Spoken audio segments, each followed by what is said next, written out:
goats. They're dogs? I don't know what else you or I expected. Hi, I'm Joe, and today I'm drawing a suggestion from my Looney bin, who suggested some type of goat-dog monster. And full disclosure on the monster piece of this, the reference images I found of dogs mostly made them look friendly, and so these are going to feel a little bit more benign. I don't know, I could see these fitting in the Avatar universe. They're basically just dogs with horns, and okay, yeah, they're definitely more ram's horns than goat horns, but I think some goats get the curl to their horns, and this look also just kinda worked. You know what, feel free to leave suggestions, just know that I might go wildly off prompt. The other concession to goats is that I'm going to have these be omnivores with a set of teeth to match. So it's basically going to be canines in the front with more pronounced canines to the side, and molars towards the back. They won't have incisors, but they are definitely creatures that can sink their teeth into prey and clamp down while they bring it to ground, but with chewing teeth in the back for handling more fibrous foods. They can use these sharp teeth to strip bark and berries with very little precision, but they do have that kind of goat stomach, so they can handle getting a little bit of leaves and twigs and stuff in, while they're kind of foraging imprecisely. I'll have them be kind of territorial creatures, but they run in fairly small packs of maybe half a dozen at most. Because of the smaller pack size, they target smaller prey. They'll kind of just seek to chase off larger threats if they can. I kind of see these as mountainous creatures living in that narrow band just below the tree line, where they can hunt deer and completely pure mountain goats. You'd see them hunting in the forest or frolicking in the snow, since snow is apparently magical and all the dangerous creatures frolic when they go into it. They're going to subsist on plants and rodents as needed, but they do have difficulty bringing down anything larger than a stag deer. So they really can't go after elk or moose like some other of those alpine carnivores could. I'm also going to say that there's a short-hair breed that lives a little bit lower in desert areas, and those hunt wild boars and prairie dogs. And that breed will also have thick camel-like lips so they can chew through cactus.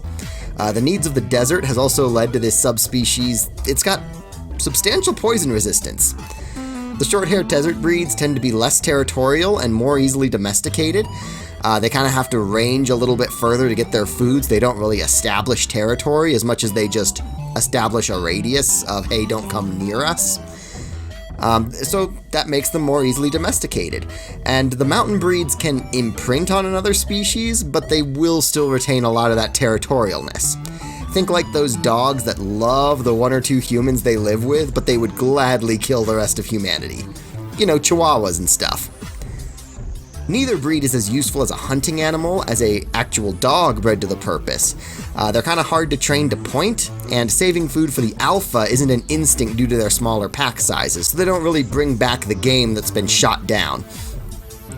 Also, their smaller territory means that while they do have sensitive noses, they use them more to alert themselves to intruders more than they do for stalking prey long distances. They really aren't good at picking up and following a trail.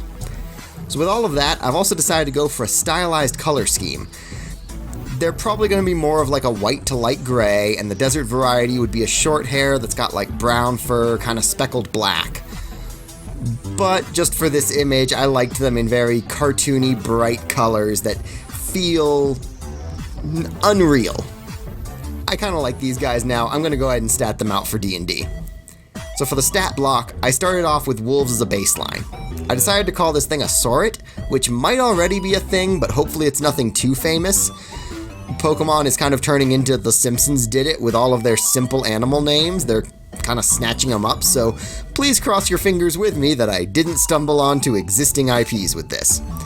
I went ahead and swapped strength and dex from the wolf stats to make these beefier but a little bit less stealthy, and I gave it 2 extra hit points to really drive home that these are a little bit tougher. The wolf's bite attack has a chance to knock prone, and I took that away. So this just has a bite, but it's also got a ramming attack that does less damage but has the chance to push the target 5 feet, which on mountainous terrain could be really good. I also threw together stats for the Desert Sauret, which is a little bit weaker, a little bit faster, a little bit smarter, and has poison resistance. So I think I'm going to go ahead and toss these onto my website, allfunniesandgames.com, and from there you can feel free to toss these into your own D&D games. Have fun! Thank you for watching. Please share the video with a friend or several friends, and let me know in the comments if there's anything you'd like to see me draw in a future video. Later, y'all!